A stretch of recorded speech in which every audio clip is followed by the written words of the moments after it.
എല്ലാവരും സുഖമായിട്ടിരിക്കുന്നു. ഇന്ന് ഈശോയുടെ വചനം നമ്മളോട് സംസാരിക്കുന്നത് ലൂക്കോസ് 7:7 അങ്ങേ നേരിട്ട് സമീപിക്കാൻ പോലും എനിക്ക് യോഗ്യതയില്ലെന്ന് ഞാൻ വിചാരിച്ചു. അങ്ങ് ഒരു വാക്കുച്ചരിച്ചാൽ മാത്രം മതി, എന്റെ ഭൃത്യം സുഖപ്പെട്ടുകൊള്ളും. അപ്പം ഇത് നമ്മൾ തന്നെയാണല്ലേ. ആ ഒരു വാക്ക് ശ്രദ്ധിച്ചോ?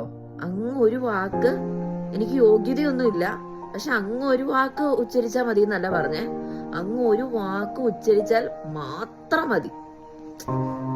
സൗഖ്യാണോ, നമ്മുടെ വീടിന്റെ തീരാത്ത പണിയാണോ, അല്ലെങ്കിൽ മക്കളുടെ തീരാത്ത എഡ്യൂക്കേഷൻ ആണോ, തോറ്റു പോകുന്നതാണോ, പരീക്ഷയ്ക്ക് IELTS ഫെയിൽ ആവുന്നതാണോ, എന്തായാലും ഈശോയുടെ ഒറ്റക്കൊരു വാക്ക് മാത്രം മതി എന്ത് ചെയ്യാൻ, നമ്മള് സിമ്പിളായിട്ട് ജയിച്ചു പോവാൻ.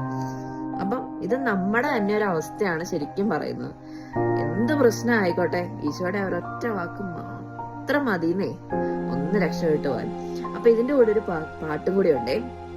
എന്റെ പുരക്കകത്തു വരാൻ ഞാൻ പോരാത്തവനാണേ, എന്റെ കൂടെ നിരിപ്പാനും ഞാൻ പോരാത്തവനാണേ, എന്റെ പുരക്കകത്തു വരാൻ ഞാൻ പോരാത്തവനാണേ, എന്റെ കൂടെ നിരിപ്പാനും ഞാൻ പോരാത്തവനാണേ.